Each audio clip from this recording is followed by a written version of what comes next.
The Grand Canyon loomed in the distance, its crimson walls glowing under a sinking sun. Sagebrush snarled in the wind, a coyote's wail warning of the night. By a campfire, Marcus Marshall, an outlaw with a scarred cheek, sat on a boulder, writing to his son. 2 years unseen since he'd fled, framed for a murder, abandoning his boy to save himself.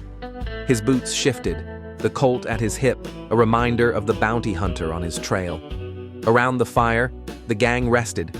Marcy cleaned her rifle, her braid swinging while old Jeb whittled, muttering about a lost wagon of gold in these canyons. Sadie polished her spurs, her sharp eyes scanning the dark. Tracks tell truth, she murmured. A lesson from a betrayed past. Carlisle, a freckled boy they'd rescued, held a carved wooden horse, his eyes reflecting the flames. Kid? Reckon horses dream of running free? Marcy drawled, her voice warm. Carlisle shook his head. Dunno, ma'am. They just run. Marcy grinned. Smart lil' fella. Running's what we do best. Marcus paused, his voice steady. Not tonight. We rest. He thought of his son, scratching letters in the dirt, their laughter a fading echo of the life he wanted back. To clear his name, to reunite. Days earlier, they'd found Carlisle staggering through the dunes near the canyon's edge, his parents killed by bandits. He's ours, Marcy had said, her tone sharp. Marcus saw his son in the boy's scared eyes, a chance to be the father he'd failed to be. They rode to Redstone Hollow, 5 miles east down the Switchback Trail, a town of clapboard shacks under a blazing sun. Vultures circled as the Foyle family took Carlisle in, their smiles thin, promising care. The blacksmith Tom watched, his gaze dropping to his boots, while most townsfolk turned away, whispering behind cupped palms.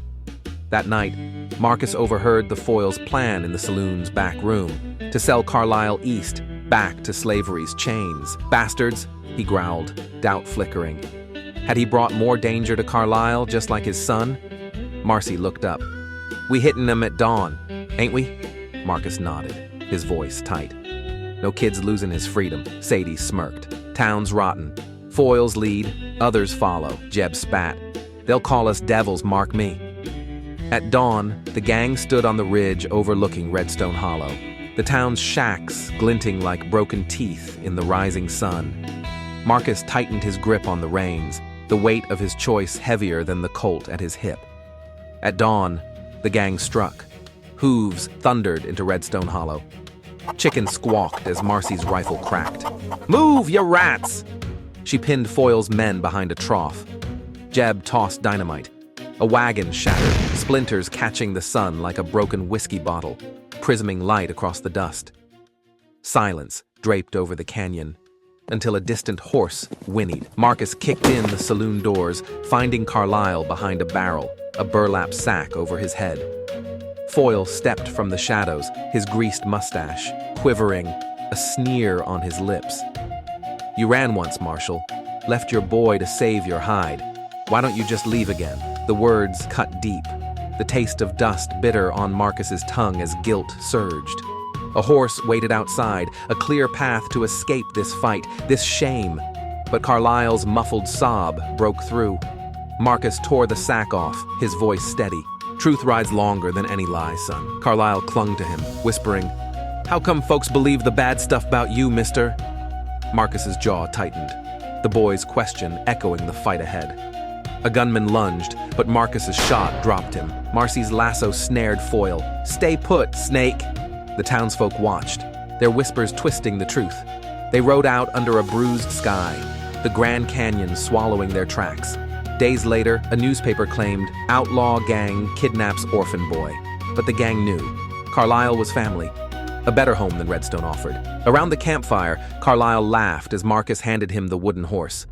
Marcus's thumb brushed the tiny ridges, carving memory into his calloused skin. He unfolded the letter, reading aloud to Carlisle, his voice soft. Son, I ran once to save myself. Now I run to save you. The words settled heavy, a father's confession, a forgiveness of his past. Marcy strummed her banjo. We'll find that gold yet. Jeb grinned.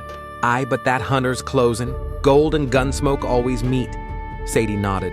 His trail dust one canyon behind. Marcus stood, adjusting Carlisle's saddle strap with careful hands, the gesture of a father guardian, no longer just a fugitive. He sealed the letter, his shadow stretching across the canyon. "I'm fighting for you, son," he whispered, "to be the man you both deserve." Newspapers print lies, folks believe them like they do today. So you and I'll live the truth. He rode into the night, the harmonica fading. A soft echo lingered. Truth rides longer.